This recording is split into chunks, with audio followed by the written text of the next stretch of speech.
How's it going, everybody? Immortal Mage here to do another free play video. So recently I've been pulling up KOALA and just throwing in some random samples. Okay, good. Playing through my headphones, just checking. Yeah, so I got that little shout there, and I basically just cut off some of its residual values and threw them here. So I'm going to use that as the base for whatever I'm building today. So then I'm going to open up Ouroboros and drag it over here just so I know the MIDI's at the end. And another fun thing I think I'll show off today is how I like to use the also popular app DRAMBO with Ouroboros. Okay, so I'm going to connect you to channel 2. I've already done that. I'm going to connect this guy to channel 1. So what I did with DRAMBO is if I go here and I go open, I have a template that's effectively, it won't play on here because of how I've set up some of the mappings. I know I always play it with Ouroboros, so that's not a problem for me. But it's 7 of the same tracks, and I basically just created a multi-sampler using some effects and stuff. And the core of it, though, is that each of them have these sample banks loaded up, and I can use this transpose to change what sample I'm playing with. So that way I can experiment with my own user library while in the drum mode. So I'll show you what that sounds like over here. I can go here. I'm going to select DRAMBO.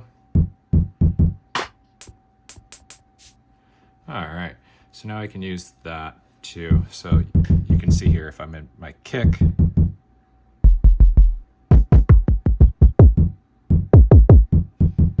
So yeah, and I've got like 40, I think, samples set up on each one. So this is primarily how I use DRAMBO.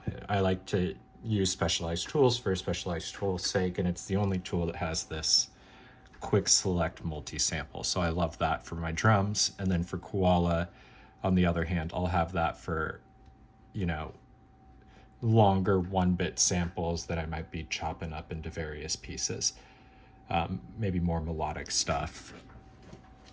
So there we go. It's okay, buddy. All right, so now I'm gonna get some quick drums playing.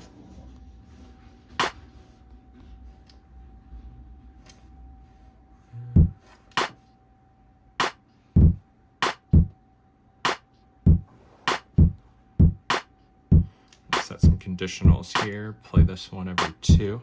Then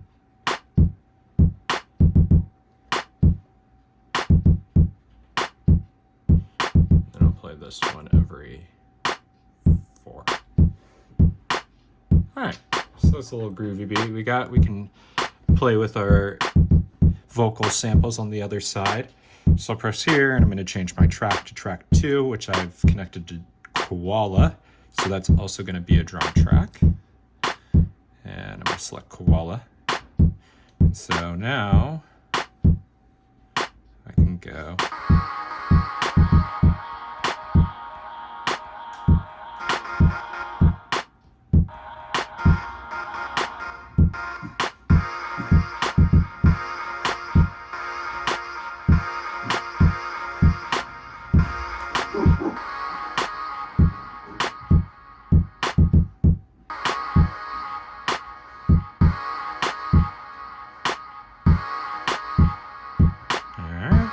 Just gonna lay some of these down in a way.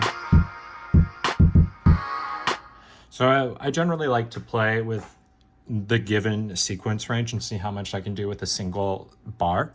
And then once I'm ready to move on, I'll start cloning and stretching and using all the tools to duplicate and go from there. But except for chords and laying down chords, rarely is the first thing I do, you know, extend the sequence. But I do like to use the conditionals to, you know, effectively create 2 or 4 bar patterns.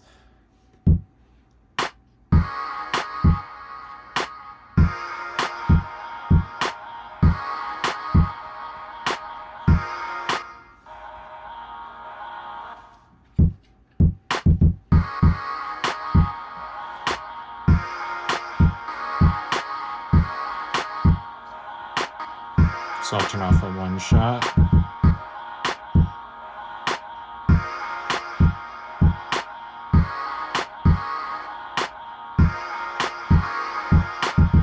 Turn it off on this guy too.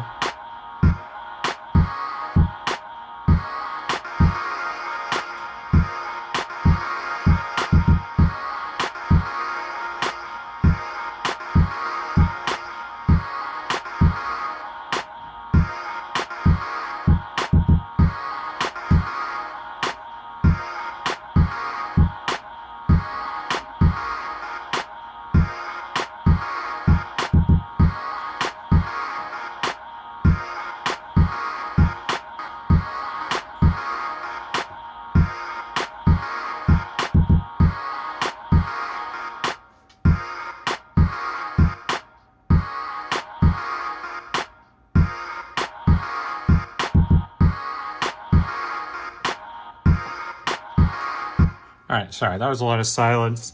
Honestly, I haven't spent a whole lot of time in personally making music, playing with KOALA or the vocal bits or even sampling a whole lot in this way, so it's a new one for me. I'm still trying to figure out my own workflow and where I lock in, but we'll call that good for the sakes of moving on in the video.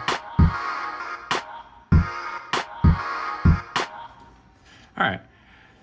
So now I've got, you know, some really basic characters going on, and at this point I'm going to add in some chords. So I'll start with Phoenix. I really like this guy just as a simple, you know, like saw wave sound and generator.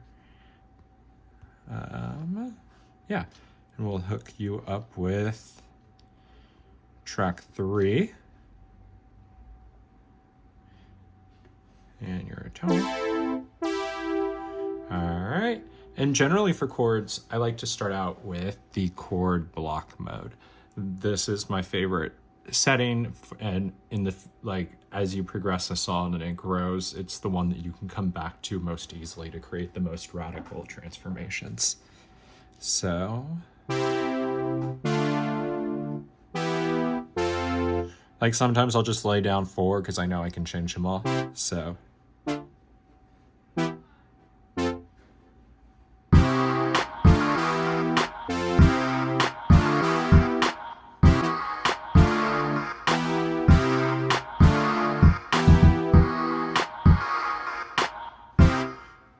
And so now we've got to find, you know, what fits the scale.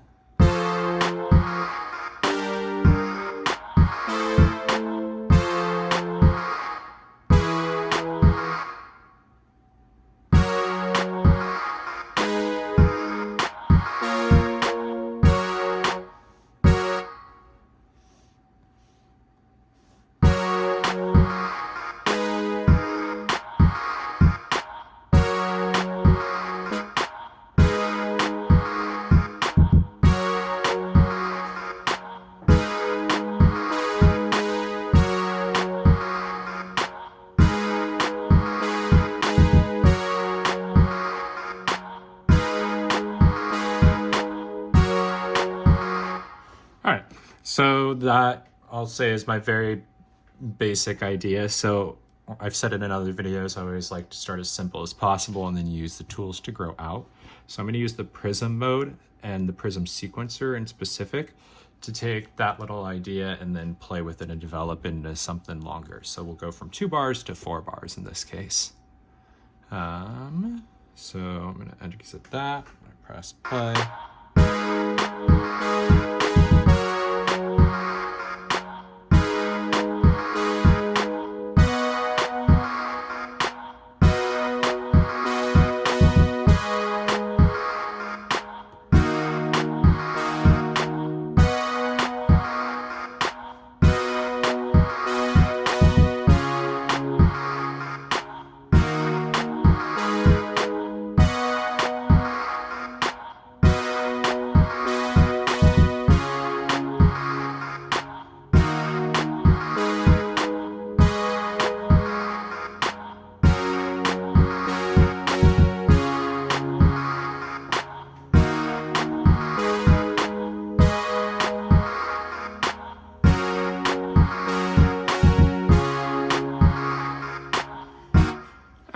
So that's something, we'll call that good. And maybe I'm gonna go back and play with this guy a little bit.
So I'm adding some chants on that to add some variation.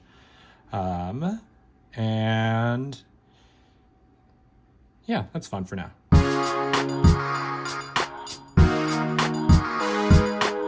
All right, so I'm gonna change this guy up to, I really just wanted the sound while I created a pattern. It's not too much.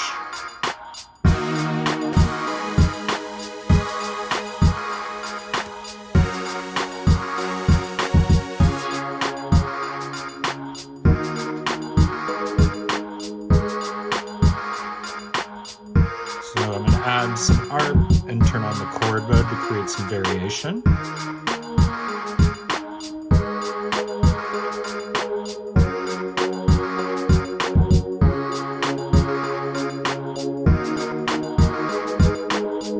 And turn the chip down to get a little groove.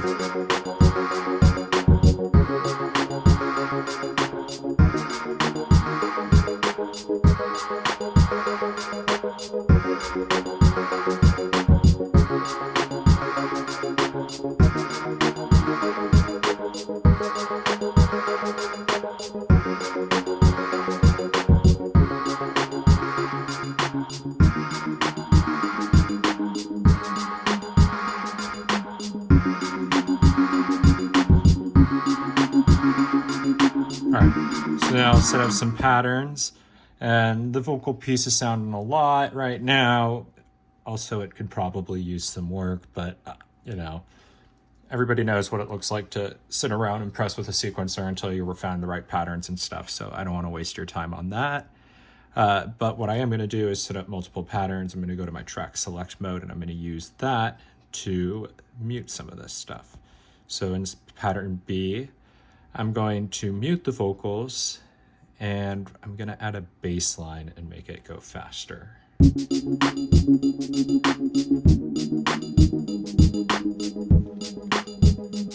So we're going to use another one that I've recently found to be fun, which is Chicago.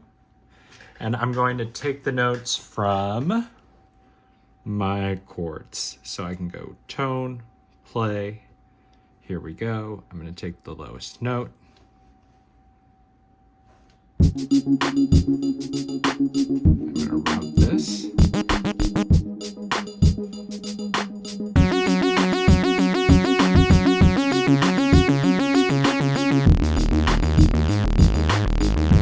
There we go. That's groovy.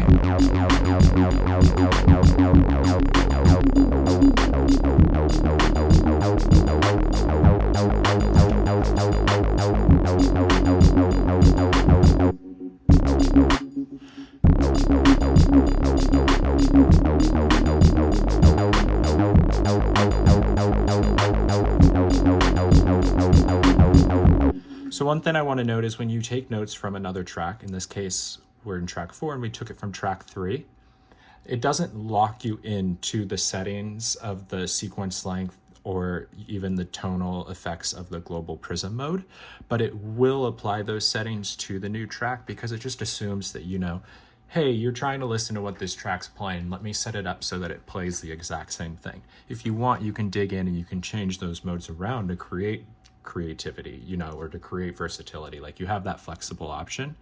But you can see when I selected intercept, it automatically turned on track 4 in the global tone mode so that you would hear the same effect coming out. Okay, so now I'm going to add.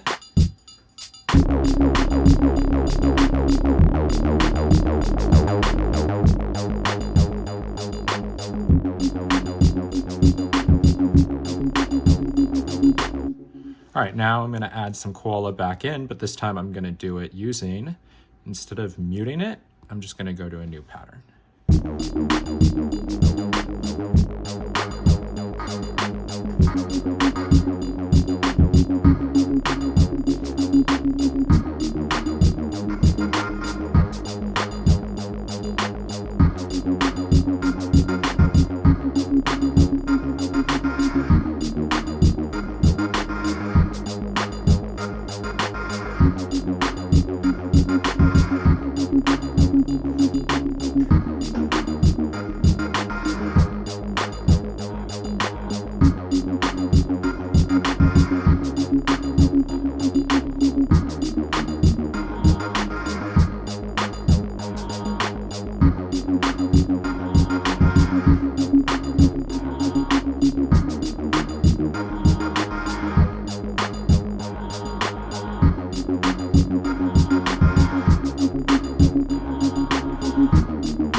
All right, and now I can always, you know, go back and we can experiment with the pattern that we were just playing with.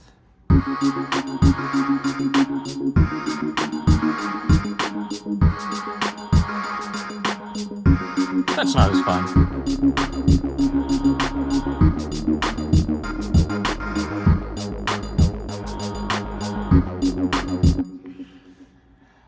So one other thing I want to call out here is that you saw me set this up using the chord block mode. One of the reasons I did that is if I go into the chord block mode, you know, I can quickly, so here's the notes that are playing, I can change this around so that maybe this part's going to sound really hollow because I changed the core of these orange blocks to just be these 2 notes. You'll see on all of this, it's just those 2 notes.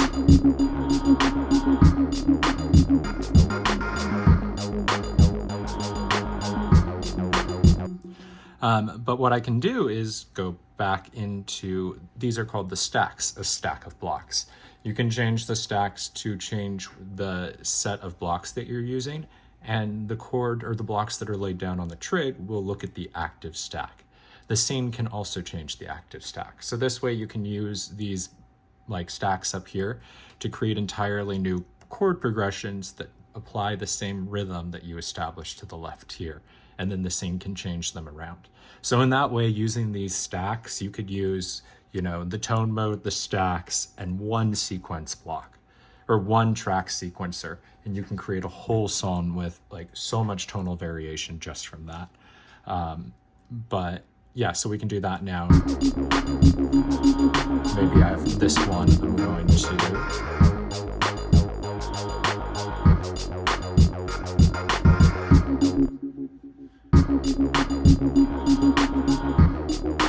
let's turn it on one here.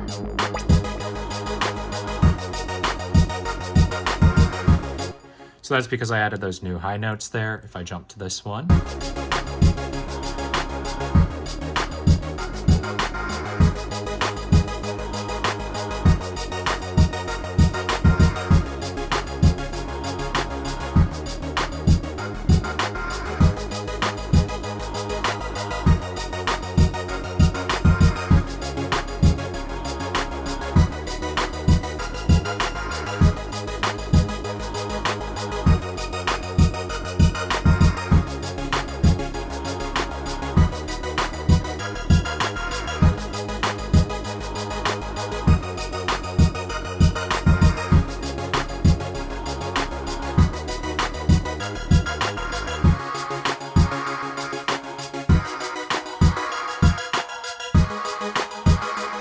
So you can see in this scene now I'm playing this stack. And if I go back here, I'll be playing the new stack that I had set up when I was playing before, stack 2. So these stacks are a really fun way to play with your chord progressions and evolve the entire song with just the press of a button. But I'm gonna call that a wraps for today's free play mode. We're almost at the, 20-minute mark? Yeah, we're plenty over time. But yeah, using just a few instruments, you know, the power of a KOALA, DRAMBO, and 2 synths, we can really go and create an entire song and test it all out from here. So the idea is, Ouroboros too, is that, you know, I wanted the chord progressions and the tonal effects. Like if I'm really gonna focus on MIDI, I want the MIDI stuff that you create from it to be unique, amazing, true to you, and something that you wouldn't just be like, okay, that sounds good, let me go make it better on the computer. Like you might be able to make the sound better, but hopefully the MIDI progression that you make here is the one that you take with you all the way to the end of your song. And you might like transfer it over and use it in other tools. But it should, like, I really wanted to create something that was worth keeping to the end. And I hope to do that in a lot of ways through the creativity of that. Sorry, I got a little lost in thought there. But anyways, that's the end of this free play video. I hope you guys have fun with it. I hope you learned something new. I hope you get out there and you do something cool. Until the next time, I'm Immortal Mage, and take care.